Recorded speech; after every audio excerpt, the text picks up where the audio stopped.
Официальный результат Владимира Путина на выборах заявлен 87%. Давайте сегодня поговорим о том, что нас ждет в режиме, который нарисовал себе такой результат. Под 90% это полноценный диктаторский результат. Ведь государство не допускает, что против Путина может быть 20-25% граждан, иначе бы речь шла о какой-то легитимной и дозволенной точке зрения. Теперь даже в Москве всех, кто проголосовал против, загнали в район 10%, таким образом показывая, все противники официально объявлены врагами и маргиналами. Если система рисует диктаторский результат, тем самым она разрешает себе действовать диктаторскими методами. Соловьев накануне голосования назвал выборы присягой верховному главнокомандующему. Видимо, чем-то таким Путин их сам и считает. Как они могут всерьез так это воспринимать, если знают, каким способом этот результат достигнут? Если в помине нет той явки и того процента, который они себе нарисовали? Как можно верить в собственное вранье, а главное действовать, исходя из него? Дело не в том, что кто-то заблуждается, не знает о миллионах липовых избирателей, не в курсе о черном ящике Дега и согнанных на участке административным дрыном бюджетниках, о переписанных протоколах. Дело в том, что система показала, все под контролем.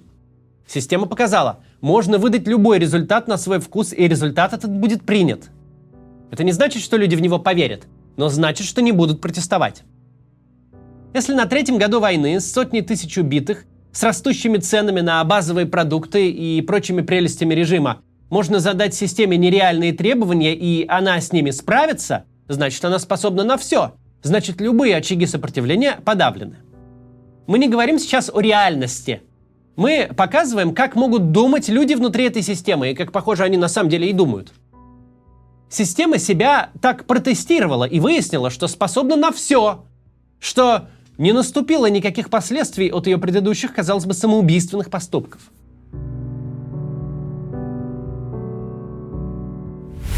Что изменилось? Мы же вроде и так 2 года живем в мире, где нет независимых источников информации, нет действующей оппозиции внутри страны, где любое мнение поперек генеральной линии официально объявлено преступлением. На самом деле все не так просто. В прошедшие 2 года система вела себя скорее не как диктатор, а как хулиган. Перекрыв все каналы обратной связи, она буквально каждым своим действием проверяла, как далеко ей можно зайти и где она получит отпор. Объявили мобилизацию, увидели, что получилось, перепугались этого и свернули все к чертовой матери одним днем. А следующие 1,5 года приложили все усилия пропаганды, чтобы убедить граждан, ни в коем случае, никогда никакой мобилизации больше не будет. Затем сдали Херсон и выяснили, что всем, у кого не программа телепередач вместо мозга, с самого начала было понятно, война нужна только Путину, что никто не ждет никаких побед, все лишь боятся, что война придет к ним в дом, и всем похрен на Херсон. Курс доллара улетел выше 100 рублей. Казалось бы, самое то для бюджета. Можно одним махом увеличить доходы и снизить расходы, дисконтировать обязательства. Но нет, оказалось, что свободное падение рубля в голове граждан тут же увязывается с ростом цен и с кризисом. И любые аварийные меры оказались лучше, чем 3-значное число. Все последние 2 года над системой висел жутковатый баннер «Выборы скоро! Выборы все ближе! С каждым днем они ближе! Ситуация может выйти из-под контроля!» Поэтому мы говорили еще с самого начала 2023 года, что с очень большой вероятностью ни на какие экстремальные решения до выборов система не пойдет. Сейчас поговорим о том, что нас ждет после выборов. Ситуация изменилась. Но сперва прервемся на небольшое, но важное некоммерческое объявление. Посмотрите, пожалуйста. Очень важно сейчас сохранить ментальное здоровье, открытость к жизни и активную позицию. Проект психологической помощи Without Prejudice, или без предубеждения, о котором я не раз рассказывал, вместе с коллаборацией проектов по сохранению ментального здоровья, сейчас принимает заявки на кризисную психологическую помощь. Помощь эта бесплатная. Проекты призваны поддержать всех, кто не готов мириться с войной в Украине. Там работают более 150 психологов, и с ними можно бесплатно говорить на любые темы, и на политические тоже. Психологи проекта помогают удержаться на плаву в самые острые моменты, во время мобилизации, в день смерти и похорон Навального. В такие дни обычно количество заявок увеличивается в 15-20 раз. Проекты работают уже 2 года, и все это время, кроме основной деятельности, анализируют динамику эмоционального состояния антивоенно настроенных россиян. Так, например, долгие месяцы команда наблюдала рост апатии и бессилия. Но все изменилось в феврале этого года, а буквально месяц назад. Появилась противоположная эмоция – злость, которая начала растворять страх и придавать сил. Люди, которые вчера стояли вместе с вами в очередях и обращались в проект, говорят о том, что появились новые чувства – надежда, гордость и радость от встречи со своими. Цифры, которые нарисовал избирком, забудутся, а глаза, которые вы видели в очередях, нет. Проект Without Prejudice может помочь вам сохранить то чувство, что появилось, и по возможности приумножить его. Присоединяйтесь к телеграм-каналу проекта, чтобы у вас всегда под рукой была возможность получить помощь. А еще вы можете анонимно поделиться своими мыслями и почитать мысли других. Специально для этого проект создал дневник одного дня. Это позволит не только выплеснуть эмоции, но и понять, что вы не одиноки в своих чувствах, что события отзываются у многих людей по всей России. Попробуйте оставить запись в этом дневнике. Возможно, вам подойдет. И вы будете делать это на регулярной основе. Все ссылки в описании под видео. Продолжим. Когда система может начать принимать непопулярные решения? Прямо сейчас. Нарисованные 85% в Москве – это не руины Авдеевки взять. Это, с точки зрения системы, подтверждение настоящего могущества. Самое опасное время для таких режимов и их граждан – это период непосредственно перед и сразу после больших выборов. Непосредственно перед выборами режим чует собственную уязвимость, старается превентивно загасить любую угрозу, например, физически уничтожить особо рьяных оппонентов. Сразу после выборов, если они проходят как задумано или лучше, у режима пропадают любые ограничения. Ведь все работает, а впереди еще сколько-то лет власти безо всяких очевидных вызовов, как им кажется. Люди, убежденные в собственной неуязвимости, склонны действовать так, будто море им по колено. Ведь когда поступки не влекут последствий, притупляется любой, даже самый чуткий политический нюх. На пресс-конференции по результатам выборов Путин говорил о войне больше обычного и с большим удовольствием, чем за последние 2 года. Он вновь фантазирует о каких-то целях специальной военной операции, которые непременно нужно достичь. В принципе, это то, о чем мы уже говорили. Путин не остановится, война для него – новая норма, а последствия ее окончания и возврат армии домой ему точно не нужны. Но теперь он сам говорит об этом напрямую, отвечая на вопрос о своих планах на ближайшие 6 лет. Путин начинает именно с войны. Казалось бы, зачем они сейчас говорить? Праздник же, такая выдающаяся победа. Надо, наоборот, раздавать гражданам обещания лучшей жизни в благодарность за поддержку. Но Путин прям сразу начинает с того, что война – его главный план на все обозримые годы. Что делает поствыборный период опасным для режима? Ведь все электоральные победы существуют только в собственном сознании Путина. Он действует так, будто обновил мандат, будто получил реальный результат на реальной процедуре. Но на самом-то деле нет же никакого нового мандата. И настоящей процедуры тоже не было. А значит, любые действия Путина несут ему все те же угрозы, что и до выборов. Граждане в реальности отнюдь не одобрили никакую предыдущую политику и не давали карт-бланш на отправку себя в бой за очередной безымянный хутор. Система не получила лояльного большинства, наоборот, она сделала все возможное, чтобы цифры итогового протокола не зависели от реальной поддержки или ее отсутствия.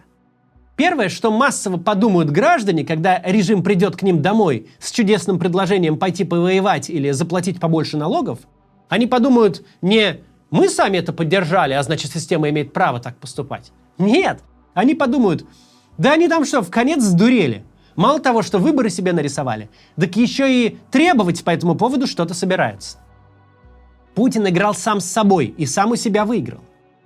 Ну так и пусть берет шинель и воюет, мы-то здесь при чем? Ты игрой в выборы выяснил только одно – достаточно ли гражданам пофиг, чтобы не возмутиться нарисованным цифрам. И да, гражданам в массе своей пофиг. И на цифры, и на тебя лично. Но на полном серьезе считать, что нафантазированный результат что-то значит, что за тебя люди реально проголосовали, это уж слишком.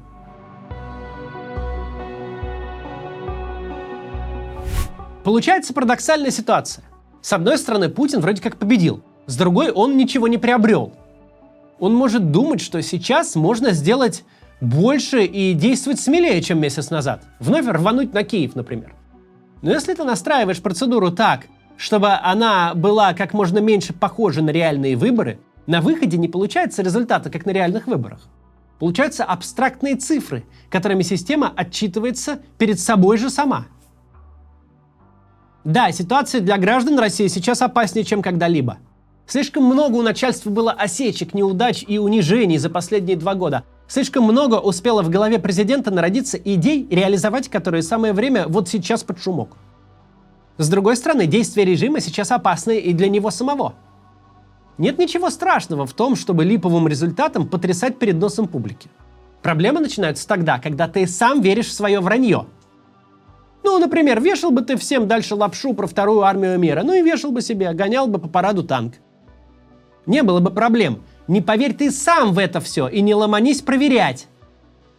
С результатом 85% даже в протестной столице слишком легко поверить, что запас терпения у граждан и прочности у системы бесконечен. Но у всего есть предел, и дойти до этого предела проще, чем кажется. То же касается и внешнего восприятия.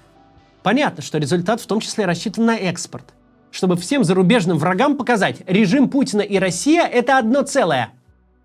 Что нет никакого способа победить этот режим физически, не уничтожив страну под ним. А так как физически уничтожить Россию невозможно, есть только один формат взаимодействия. Путин делает, что хочет, вы ищете способы его умаслить и договориться.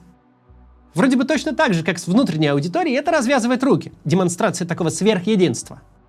Но, похоже, нет такой внешней силы, которая восприняла бы этот результат всерьез. Такие цифры говорят только об одном. Путин окончательно сломал процедуру и остатки законности. Вот чем ты хвастаешься? Что мы нового узнаем? Наслаждаешься поздравлениями от Ким Чен Ына и Туркменбаши? Как и предполагалось, довольно быстро и довольно точно удалось выяснить, что реально лежало в урнах, независимо от того, что объявил ЦИК. В России это пока возможно. В отличие от Беларуси, каждый УИК публикует результаты. Были участки, где присутствовали независимые наблюдатели и члены комиссии. Также проведены масштабные независимые экзит-полы. По этим всем данным видно, что результат Путина находится в районе 70-75% от явившихся. Результат Дованкова в районе 16-18%. Слуцкий с Харитоновым ниже 3-5%, испорченных бюллетеней тоже примерно столько же. Явка около 55%. Картина голосования в целом обычная. Оппозиционно настроенные граждане не верят, что выборы на что-то повлияют и в основном остаются дома. Некоторые все же приходят, в этот раз они консолидированно проголосовали за Дованкова и немного испортили бюллетеней. Владимир Путин получил примерно 40% голосов от всех граждан России. Пропутинскую же явку мобилизовывали всеми силами.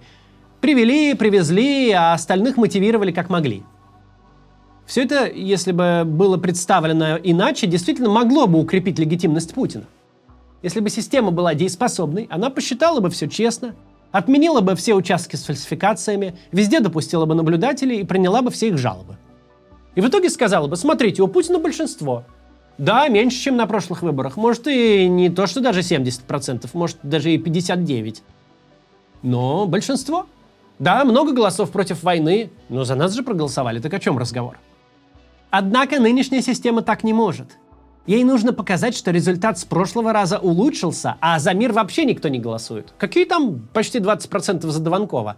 Не смешите, у нас даже Харитонов, и тот набрал больше. В результате, вместо убедительного результата, который мог бы стать для нас с вами серьезной проблемой, миру явлен результат под 90%, который ничего, кроме смеха, не может вызвать даже у самого лояльного лоялиста. Прямо сейчас нужно помнить главное, однако. Режим верит в эти 87% и действительно будет действовать, исходя из них. Он может надорваться, вместе со страхом может утратить и осторожность, но до тех пор успеет погубить много людей. Мобилизация, закрытие интернета и границ – все самое плохое, о чем рассуждали 2 последних года, сегодня близко как никогда. Главный вывод, который нужно сделать из этих цифр – в режиме, который считает, что у него 87%, нужно изо всех сил себя беречь. Этим результатом он не продлит себе жизнь, но он четко дал понять, что ни перед чем не остановится, что все прежние рамки отменены, а приличия забыты.